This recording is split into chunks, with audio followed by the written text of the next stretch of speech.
était important pour Vertou d'accueillir Alain Thomas puisque c'est un des artistes les plus illustres de la ville. Vertou est évidemment très fier de compter parmi les Vertaviens un artiste de la renommée d'Alain Thomas.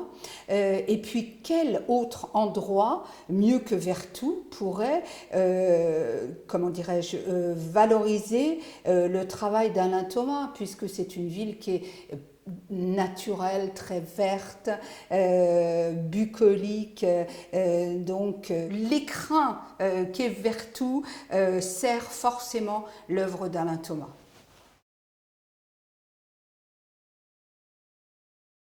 Alors moi, ce que j'aime dans le travail d'Alain Thomas, c'est évidemment les couleurs. C'est très gai.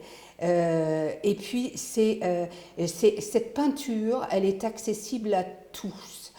J'en parlais avec lui tout à l'heure.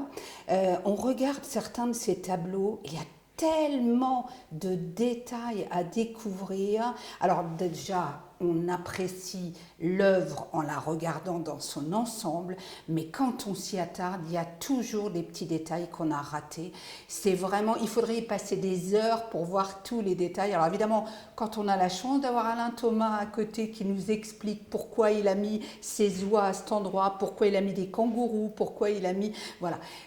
Évidemment, ça aide, mais je trouve que c'est à une époque où on parle beaucoup d'écologie, je veux dire Alain Thomas, ça fait des décennies qu'il nous parle d'écologie, qu'il nous parle nature, qu'il nous parle biodiversité. Alors évidemment, ça a d'autant plus de sens maintenant, mais avant l'heure, Alain Thomas nous a montré à quel point il était important de protéger la nature, sa faune, sa flore, etc.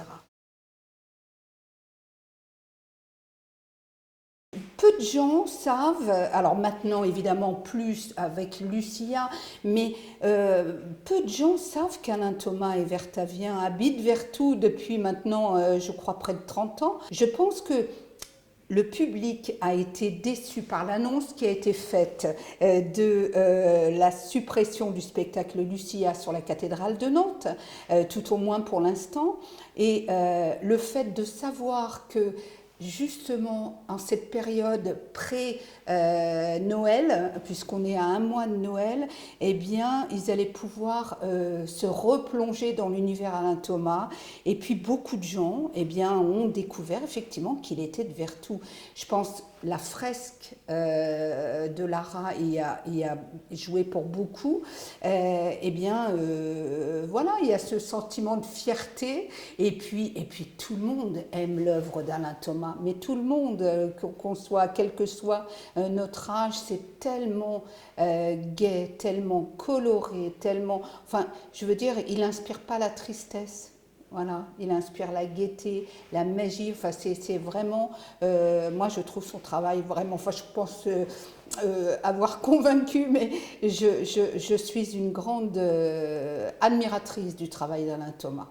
Ça fait du bien, c'est la nature, et puis je veux dire, là en plus l'exposition a lieu dans un endroit vraiment très bucolique à Vertou. C'est vraiment la carte postale de Vertou, puisque on est dans le parc de la Sèvre, la maison de l'Éclusier, vous avez l'écluse juste à côté, vous avez la chaussée des moines qui date de près d'autour de l'an 1000. Enfin, il y a un patrimoine, il y a quelque chose qui se passe dans cet endroit. De l'autre côté de la chaussée des moines, vous avez le moulin Gautron, et c'est le centre d'expression et de créativité du moulin Gautron, donc une association d'art visuel qui pratique là. Enfin, il y a la salle d'expo de l'atelier à côté, ça a tout son sens, quoi. Et puis on est dans un endroit magique, avouez-le, il n'y a pas plus beau, franchement.